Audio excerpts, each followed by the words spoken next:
If you struggle with anxiety and insomnia, especially when your mind won't stop thinking when you're trying to fall asleep, then this video is for you. My name is Meredith Loudon, and for 16 years, I dealt with nighttime anxiety where I would lie awake for hours with my mind racing about everything and anything.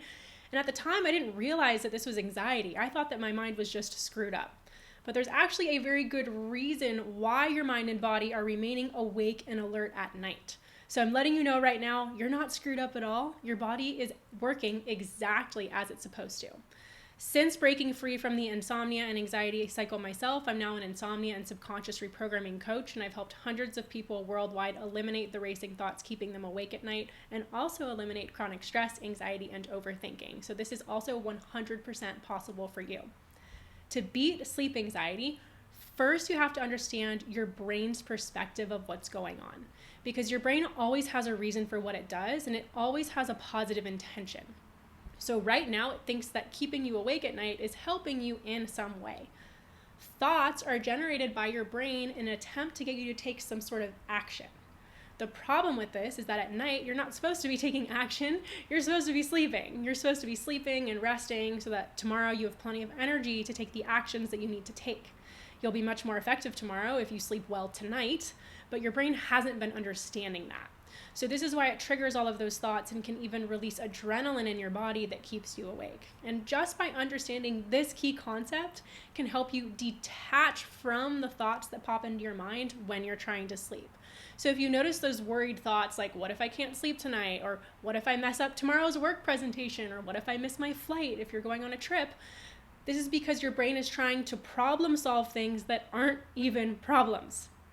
These are all hypotheticals that your brain has misinterpreted as real potential threats to your survival. Your brain is viewing those things as actual life or death situations. Will you die if you do a bad job at work tomorrow? No. Will you die if you miss your flight? No. Will you die if you don't sleep tonight? No, you won't. You will be fine. And you'll likely just be more tired the next day, which will help you sleep better the next night. So by understanding that your brain isn't just trying to sabotage you, it's trying to prepare you, and it thinks that it's helping you by giving you these thought patterns, you can start to view these thoughts more objectively instead of just getting sucked into them. And this simple thing alone can help you relax by not giving so much importance to the thoughts or so much importance to the anxious feelings in your body. Now, the next layer to this is understanding that your mind and body activating at night and you experiencing this anxiety, it's likely become a habitual pattern. The brain loves to automate as much as possible so that it doesn't have to waste energy on things while it's simultaneously keeping you alive. It's keeping your heart beating, your blood circulating, your lungs breathing, digestion, and everything else that it does to keep your body working properly. So really, if you're experiencing anxiety at night, it's usually based on something that your brain learned in the past, which is likely no longer relevant to your life today. What happens with a lot of people that I work with and who've gone through my sleep success program is they've accidentally taken on anxiety or insomnia as a part of their identity. So you need to stop reinforcing these things as a permanent state. Anxiety and insomnia are not permanent. They are temporary. But as long as you are claiming those experiences as part of your identity and mixing you and anxiety or you and insomnia together, it's going to just become a self-fulfilling prophecy, and you'll end up dealing with these things much longer than necessary. Your brain listens to the language you use. So start declaring what you want to experience instead of what you don't want to experience. We often label anxiety and insomnia as bad, but when you understand that it's just your brain's way of trying to protect you, it allows you to really turn inward and create more of an internal dialogue with the anxiety and the insomnia instead of accidentally tangling yourself up in it.